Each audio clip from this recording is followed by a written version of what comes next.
I just lost my business. It wasn't good the way that it ended. What does that equal? That equals failure. That you need to get your ass up and you need to keep going. And it's going to be real fucking hard. Despite of people hating on you, suing you, whatever it is, if you can push past, you will win. Keep in the fight. Your ability to stay positive through the storm, that is the single greatest factor that is going to determine your success. Yo guys, coming to you live here from my home office. So I was asked by my PR crew to talk a little bit about family and family experiences, and then maybe some of my wisdom that I have gained about running gas stations, but maybe just business in general. So I brought my readers, because it's kind of hard to get used to. They magnify my vision by like one time, multiple of one. It definitely makes things clearer close up. Yeah, they're kind of funky looking. That's well bottom. So in talking about my family and balancing work and family, number one, extremely difficult thing to do. I mean, I think that everybody kind of knows that instinctually, but when you're operating or trying to operate at the level that I'm trying to operate at, and which is like a Michael Jordan-esque level of business, and I say that with like, no, I'm not speaking in hyperbole. It's not a joke. I'm like trying to be the MJ of business. You know, my days are like boom, boom, boom, boom. I take the Ed Mylett living 3 days in 1 day thing very seriously. So my first day, every day, is from 6 to 10, and then I do creative things in that block of time, so I time block that way. And my day 2 is from 10 to 6, and then my day 3 is then again from 6 to 10, and the 6 to 10 at the end, the third day 3, is family time, cooking dinner, winding down, family. Unfortunately, with the level of things that I'm trying to do, that sometimes still means that I have to pick up the phone and do things, but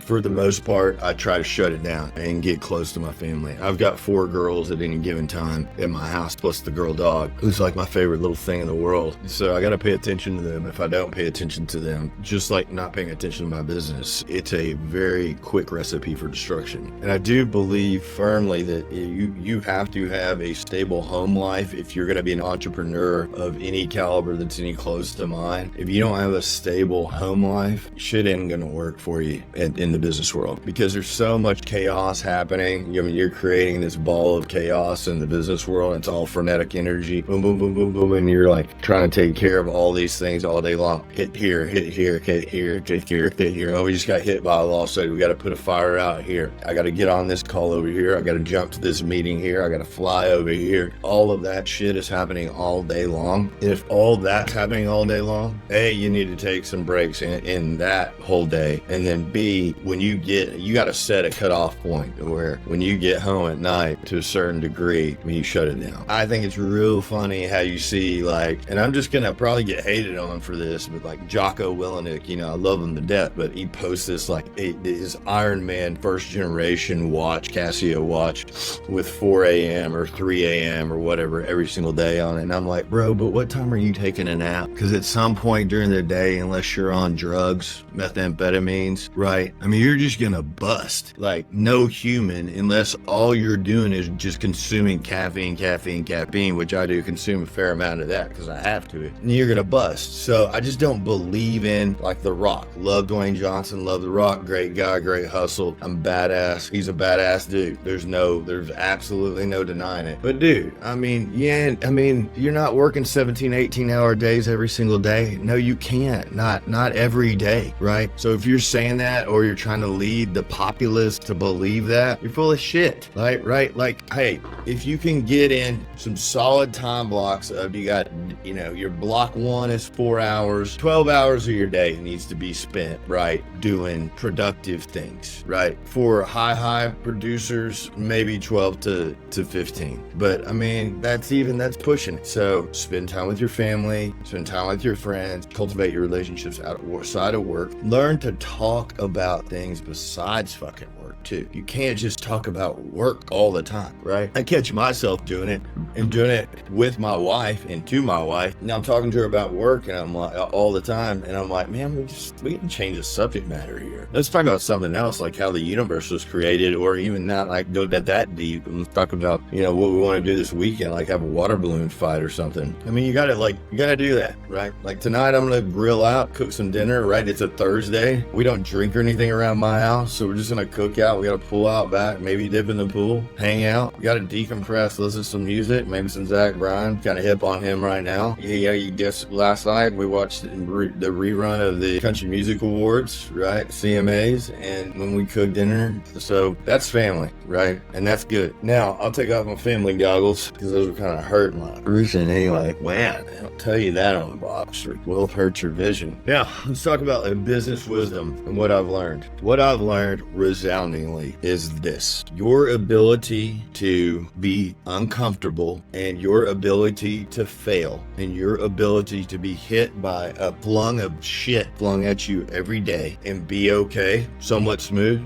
that is the single greatest factor that is going to determine your success. And that ties back to my PQ book, right? My positivity quotient. Your ability to stay positive through the storm, your ability to learn to dance in the rain, whatever you want to call it, and do that many days, day after day after day after day after day. Yeah, you're going to have some off days where you're just not worth anything. But your ability to do that day after day, yeah, that's it. Your ability to weather that storm day after day, week after week, month after month, year after year, when you believe that nothing feels like it's moving, when you believe that you're down real close to your last dime, when you're uncomfortable because you don't know how you're going to pay your next bills, when your wife is mad at you because she can't call Jeff Bezos and hit, buy now for a few months on Amazon anymore, when you can't go to Starbucks 3 times a day for a bit, when you need to tighten things up, right? I'm speaking for experience, and I'm speaking for experience right now, right? I just lost my business. It wasn't good the way that it ended, right? I had to sell it on a fire sale. I built an incredible business. I didn't have good operations people that could help me execute on it, and that ultimately ended in expenses way times exceeding revenue, maybe 2-3 times, right? I told you about that. Well, what does that equal? That equals failure. You bet on the man.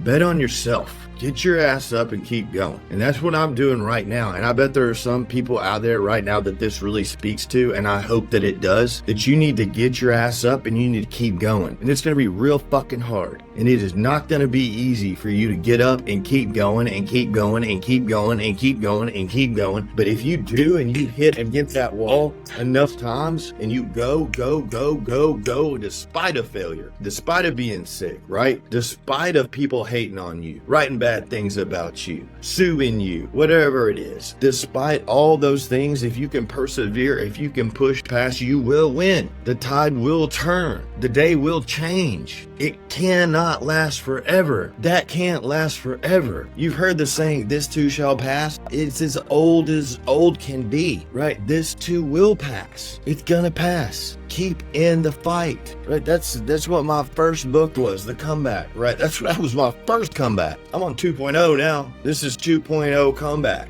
I got to come back and do it bigger, better, stronger, faster, because I've learned, because I've pumped up my muscles, and I'm like, no, you're not going to take me down, right? I'm a good person. I have a good heart, and I try hard, and I know it, and I can look myself in the mirror, and I can tell you that I'm going to fight, and I'm going to fight, and I'm going to fight, and I'm going to fight again, and I'm going to fight again, I'm gonna fight again, and eventually you're just gonna get damn tired of fighting me, because I'm gonna fight with everything that I got, and I don't think you have enough in you to get past me, to put me down. So come join me instead of trying to fight me, right? Know that I am here to help instead of hating on me. But I will tell you out there, all of you who are being hated on, pick up your chin, move forward, and put one step in front of the other. It's the man in the arena that counts. The one whose face is marred with dust, sweat, blood, who at the best knows what it feels like. Now I'm going off road. Knows the sweetness of high achievement. At the worst, he knows the bitterness of that tragic end. But it's never over if you keep fighting. Stay in the fight.